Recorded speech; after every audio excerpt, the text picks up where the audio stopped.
My daughter had me arrested for financial abuse, after I charged her fairly for food and shelter since age 14.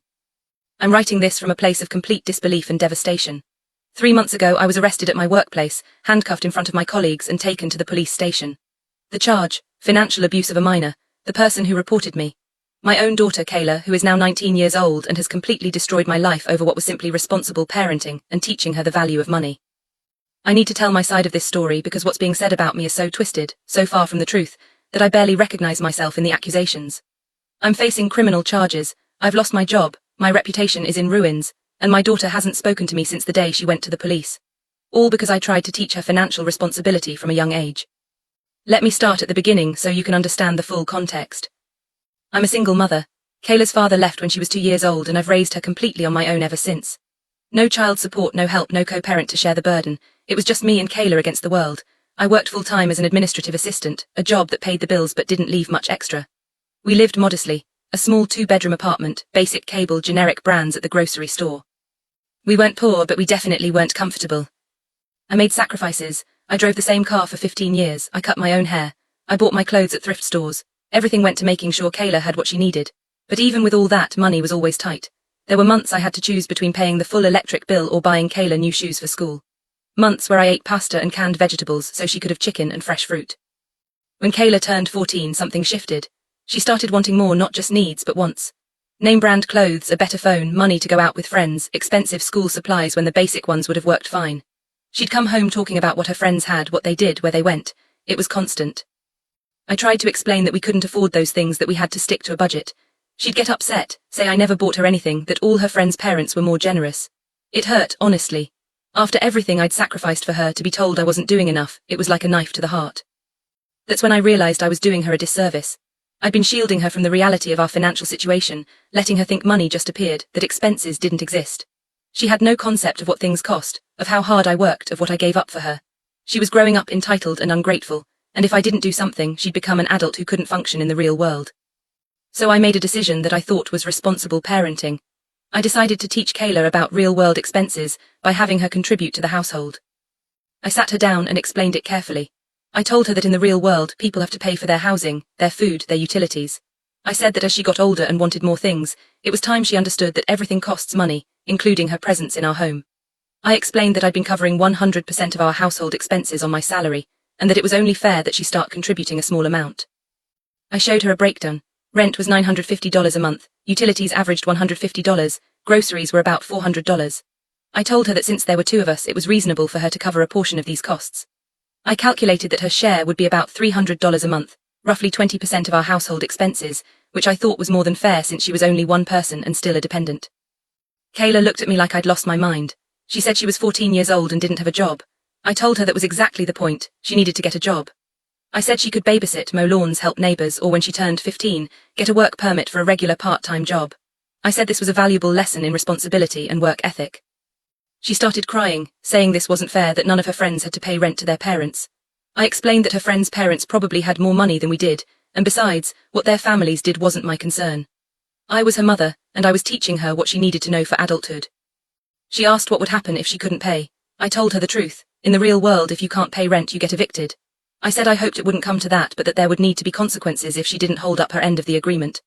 Maybe she'd lose privileges, her phone, internet access, going out with friends. I said we'd figure it out as we went. I truly believed I was doing the right thing. Teaching her early, while she still had the safety net of living at home, seemed so much better than letting her enter adulthood with no understanding of financial responsibility. Kayla did start babysitting. She'd watch the neighbors' kids after school and on weekends. She made about $60.80 a week, sometimes more. At the end of each month, I'd sit down with her and collect her $300 contribution. I'd give her a handwritten receipt. I wasn't trying to hide anything. I was teaching her about documentation, about keeping records of payments. But $300 a month on a babysitting income meant Kayla had almost nothing left for herself. She couldn't go to the movies with friends. She couldn't buy the clothes she wanted.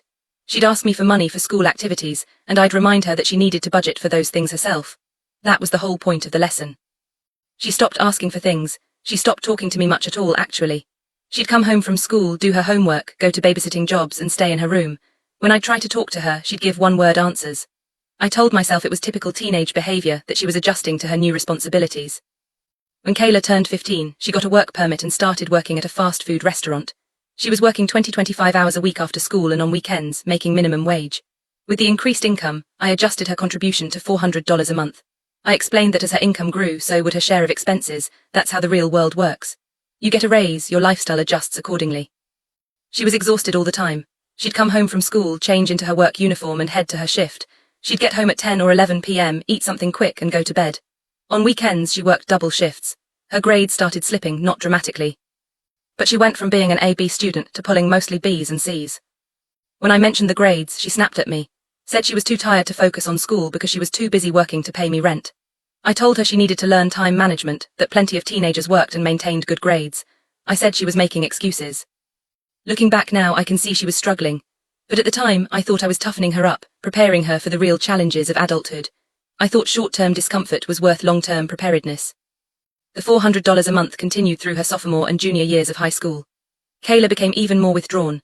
She stopped participating in school activities because she couldn't afford them and was always working. She stopped having friends over because she was never home. The few times I tried to have conversations with her about her day, her plans, her life, she'd look at me with this blank expression and say, fine, or nothing, or I don't know. I told myself it was normal teenage rebellion, that she'd appreciate what I'd taught her someday. When Kayla was 17, near the end of her junior year, she asked me about college. I told her we'd need to apply for financial aid, that she'd probably need to take out loans, and that she should look at community colleges or schools where she could commute from home to save on room and board.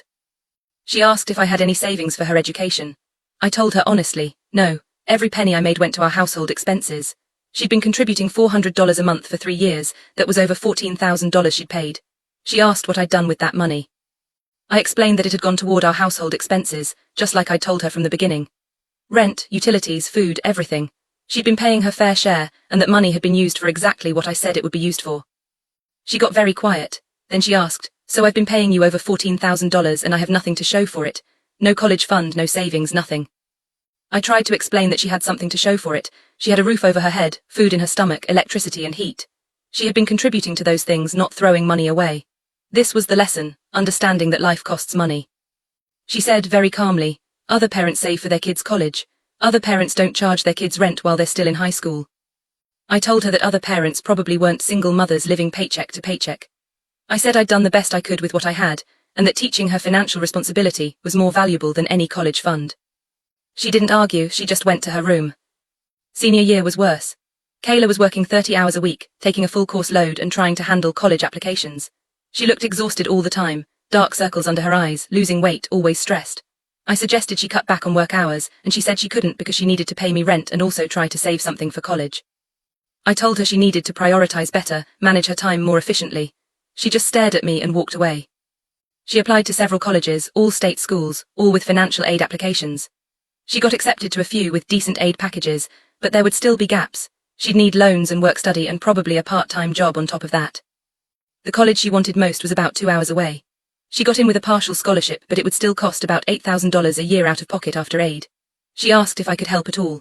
I told her I couldn't. I was still living paycheck to paycheck, and besides she was an adult now or would be by the time college started, and adults fund their own education. She didn't cry or argue, she just nodded and said she'd figure it out. Graduation came and went. Kayla graduated with a 3.2 GPA, not bad considering she'd been working 30 hours a week. I was proud of her, told her so. She thanked me politely, like I was a distant relative, not her mother. The summer before college, Kayla worked full-time at the restaurant, sometimes 40-45 hours a week. I continued collecting $400 a month, plus I added a charge for her using my car to get to work. $50 a month for insurance and gas and wear and tear seemed reasonable. So $450 total. She'd come home, eat, sleep and go back to work. We barely spoke. When I tried to engage her, ask about her day, talk about college preparations, she'd respond minimally. I told her she was being disrespectful, giving me the silent treatment. She said she wasn't trying to be disrespectful, she was just tired. In August, right before she was supposed to leave for college, Kayla sat me down. She said she needed to talk to me about something serious. She said she'd been seeing the school counselor since her junior year, and the counselor had helped her understand that what I'd been doing wasn't normal or okay. I bristled immediately. Another outsider, someone who didn't know our situation, telling my daughter that I was a bad parent. Kayla said that charging your minor child rent isn't teaching them responsibility. It's financial exploitation. She said that I'd taken over $17,000 from her over the past 4 years, money she'd earned while she was legally still a child, money that should have gone toward her education or future. I tried to interrupt, to explain, but she held up her hand. She said she'd done research, talked to the counselor, even consulted with a lawyer through a free legal aid clinic at her school. She said what I'd done might actually be illegal, that parents have a legal obligation to support their minor children, and that charging them rent violates that obligation. I told her she was being ridiculous, that she'd misunderstood, that I'd been teaching her a valuable lesson. She said the only lesson she'd learned was that her own mother valued money more than her well-being. Then she told me she was moving out early, that she'd arranged to stay with a friend's family for the 2 weeks before college started, and that once she left, she didn't plan on coming back. I was stunned. I said she was being dramatic, ungrateful, that after everything I'd done for her, this was how she repaid me. She said she'd paid me back, literally, with $17,000 she'd earned as a child. She packed her things that night and left. I didn't try to stop her. I figured she needed to cool off, that she'd realized she was overreacting. She didn't come back. She moved into her college dorm 2 weeks later. I texted her, asking about her classes, how she was settling in. She responded with brief, polite answers. When I called, she wouldn't answer. I tried to visit her at college in October, about 6 weeks into the semester. I drove the 2 hours to campus, found her dorm, knocked on her door. Her roommate answered and said Kayla wasn't there. I said I'd wait. The roommate looked uncomfortable but let me in. When Kayla came back an hour later and saw me sitting on her roommate's bed, her face went pale. She asked what I was doing there. I said I was her mother and I wanted to see her, to make sure she was okay to talk. She said we didn't have anything to talk about. I said we had plenty to talk about, her attitude, her coldness, her refusal to appreciate what I'd done for her. She asked me to leave. I said I'd driven 2 hours and I wasn't leaving until we had a real conversation. That's when she told me about the police report. She said she'd filed a report with the police in our hometown 3 days earlier. She'd given them documentation, years of text messages where I'd demanded rent payments, receipts I'd written out, bank statements showing deposits I'd made after she'd given me cash, screenshots of arguments we'd had about money. She'd reported me for financial abuse of a minor. I thought she was bluffing, trying to scare me. I told her the police wouldn't care about a family matter, about a mother teaching her daughter responsibility.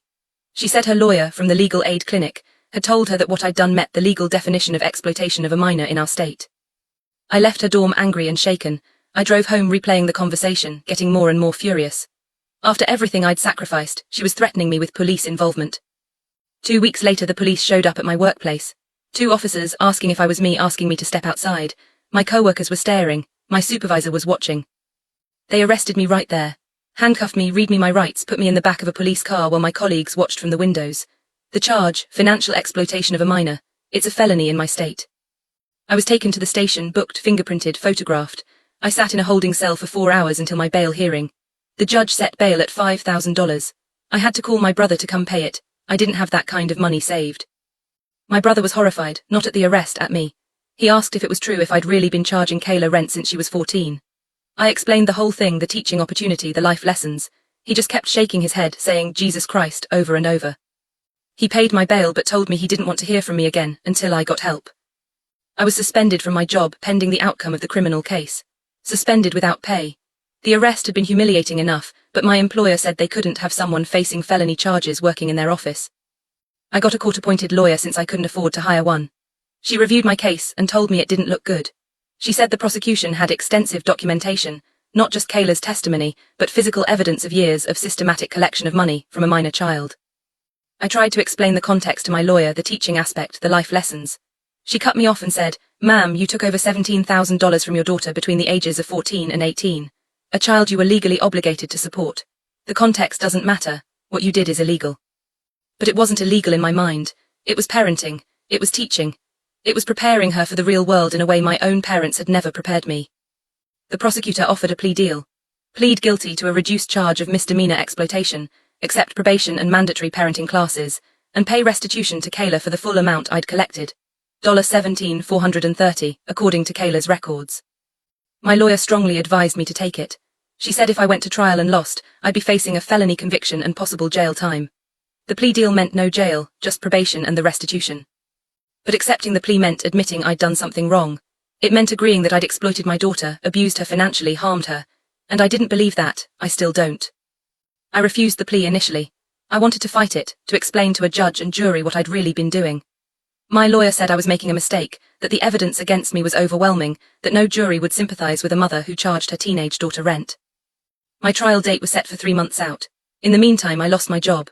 Suspended pending outcome became terminated for cause. I couldn't find another job. Background checks showed the pending felony charge. I had to move out of my apartment because I couldn't pay rent without a job. I moved in with a friend temporarily, though even that's been strained because she's heard about the charges and keeps asking me if I really did what they say I did. 2 months before trial, Kayla was deposed. I wasn't allowed in the room, but my lawyer told me afterward what she'd said.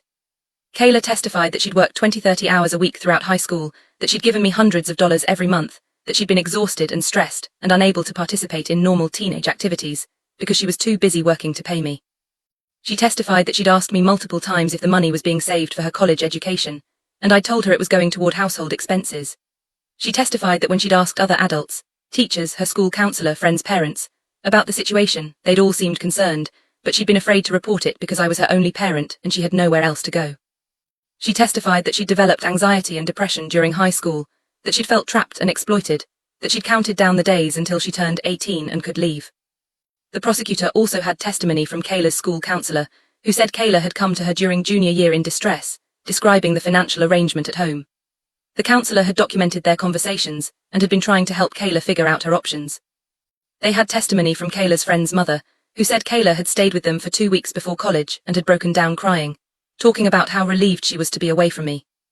They had a child psychologist, who'd evaluated Kayla and determined that she showed signs of financial trauma and exploitation. My lawyer sat me down after reviewing all the deposition testimony and evidence. She said bluntly that I was going to lose at trial. She said the evidence was overwhelming, the testimony was damning, and that I needed to accept the plea deal while it was still on the table. I asked her if she believed I'd abused my daughter. She said it didn't matter what she believed, she was my lawyer, not my judge. But then she said, off the record, yes, I think what you did was abusive. And I think you should be grateful the prosecutor is offering you a misdemeanor, instead of pushing for the felony conviction. I accepted the plea deal, not because I believe I did anything wrong, but because I can't afford to go to prison. I can't afford the legal fees of a trial. I can't afford to have a felony on my record for the rest of my life. I pled guilty to misdemeanor financial exploitation of a minor. I was sentenced to 2 years probation, 200 hours of community service, mandatory parenting classes, even though Kayla is now an adult and I'm no longer parenting anyone, and restitution of $17,430 to be paid to Kayla at $250 a month for the next 6 years. The judge at sentencing told me that what I'd done was a profound violation of the parent-child relationship, and that I was fortunate the prosecutor had been lenient. She said she hoped I'd use my probation period to reflect on the harm you've caused your daughter. I stood there and took it because I had no choice. But inside I was screaming that I hadn't caused harm, I'd taught lessons, I'd prepared her for reality. I'd done what I thought was best with limited resources. That was 3 months ago. I'm working now, a lower paying job than I had before because of the criminal record. I'm making my restitution payments, though $250 a month is a significant portion of my reduced income. I'm attending the parenting classes, sitting in a circle with people who actually did abuse their children, being told that I'm no different from them. Kayla hasn't spoken to me since before the arrest. I've tried to reach out, emails, texts, letters. She's blocked me on everything. I sent a letter to her college address and it came back marked return to sender. My family has distanced themselves. My brother still won't talk to me. My mother told me she was disappointed beyond words and that she couldn't understand how I'd thought what I was doing was acceptable. Old friends have dropped away. I'm alone, I'm broke, I have a criminal record. I've lost my daughter, possibly forever. And the worst part, everyone tells me I should feel remorse. The parenting class instructor, my probation officer, the few people who still talk to me, they all ask if I understand what I did wrong, if I feel sorry, if I've learned from this. I tell them what they want to hear. I say yes, I understand, I'm sorry, I've learned. But the truth is I feel sad. Devastatingly, crushingly sad. I've lost everything, my daughter, my family, my job, my reputation, my financial stability. I wake up every day in this tiny apartment I can barely afford, going to a job I hate, making payments on a debt the court says I owe my own daughter. But remorse, true, deep remorse for charging Kayla rent, for teaching her about financial responsibility, for preparing her for the reality of adulthood. I don't feel that. I feel like I was failed by a system that doesn't understand the realities of single parenting on a limited income. I feel like I was doing my best in an impossible situation. I feel like Kayla was influenced by outsiders, counselors, lawyers, well-meaning people who didn't understand our family dynamic, to see my parenting as abuse when it wasn't. Yes, maybe I could have communicated better. Maybe I could have been less rigid about the $400 a month. Maybe I could have saved some of what she gave me to give back to her for college. But fundamentally, was I wrong to teach my 14-year-old daughter that housing costs money, that food costs money, that if you want to live somewhere you contribute? Was I wrong to prepare her for a world where nobody's going to give her free room and board? I don't think so, I still don't think so. But I'm not allowed to say that. In the parenting classes, when we go around the circle and talk about our growth, I say the words they want to hear. I understand now that I violated my daughter's trust. I understand that I exploited her financially. I understand that I prioritized money over our relationship. I say the words, but I don't believe them. What I believe is that I was a struggling single mother doing the best I could with what I had. What I believe is that I tried to teach my daughter valuable lessons that she'll benefit from for the rest of her life. What I believe is that one day, maybe years from now when she's older and has her own children and understands how hard parenting is, she'll realize I wasn't the monster everyone's made me out to be. But maybe I'm wrong about that too. Maybe Kayla will never speak to me again. Maybe I'll die alone, estranged from my only child, remembered only as the mother who charged her daughter rent and got arrested for it. I have a photo of Kayla on my refrigerator, her high school graduation photo. She's smiling, but it's a tired smile. Her eyes look exhausted even in the carefully posed portrait. I look at that photo every day and I try to see what everyone else sees, a girl who was exploited, abused, traumatized. But all I see is my daughter, the girl I raised alone, the girl I tried so hard to prepare for the harsh realities of the world, the girl who's now gone and who took with her any chance I had at being seen as anything other than her abuser. The parenting class instructor keeps talking about making amends, about taking accountability, about rebuilding trust. She acts like it's a simple process. Admit what you did wrong, apologize sincerely, change your behavior, and eventually healing can happen. But what if you don't believe you did anything fundamentally wrong? What if you believe you were acting out of love, even if the actions themselves were flawed? What if you can't separate your intentions from your impact? I'm supposed to write Kayla a letter as part of my class requirements. A letter taking full accountability, expressing genuine remorse, and not making excuses or trying to explain my perspective. Just pure acknowledgement of harm and apology. I've started that letter a dozen times. Each time I write what I think the instructor wants to see, but it feels hollow, false. I can write I'm sorry for charging you rent when you were 14. But I can't write I understand that what I did was abuse, because I don't believe it was. I can write I see now that my actions hurt you. But I can't write I was wrong to try to teach you financial responsibility, because I wasn't. The gap between what I'm supposed to feel and what I actually feel is vast. And I'm stuck in that gap, unable to move forward, unable to go back, just existing in this liminal space of loss and confusion and grief. I miss my daughter, I miss her so much it physically hurts. I miss the little girl who used to curl up next to me on the couch. I miss the teenager who before I started charging rent would tell me about her day at school. I even miss the exhausted, withdrawn version of her from senior year. At least then she was still in my house, still technically in my life. Now I have nothing. No contact, no relationship, no hope of reconciliation unless I can somehow convince her that I understand and accept that I abused her. But I can't do that. I can't look my daughter in the eye, if I ever get the chance to look her in the eye again, and tell her that teaching her about financial responsibility was abuse. I can't validate a narrative that makes me into a villain when I was trying so hard to be a good mother with limited resources. So here I am, convicted, sentenced, paying restitution, attending classes, saying the right words when I need to, but inside still believing that I didn't do what they say I did. Still believing that one day, somehow, Kayla will understand. Still believing that I was doing my best, even if my best wasn't good enough. Still believing that I'm not the monster everyone thinks I am. Even as I sit here alone, with nothing and no one, still paying the price for trying to teach my daughter a lesson about money. Even as I face 5 more years of payments to my daughter, money I can barely afford, money that goes toward restitution, for harm I don't believe I caused. Even as I complete community service hours and parenting classes and probation check-ins, jumping through every hoop the system requires, playing the part of the repentant offender. I still don't believe I was wrong. And maybe that's the real tragedy of all of this. Not that I charged my daughter rent, not that I took $17,000 from her, not that she reported me or that I was arrested or convicted. But that I've lost everything and I still can't see what everyone else sees. I still can't feel what everyone tells me I should feel. And because of that, I'll never get my daughter back.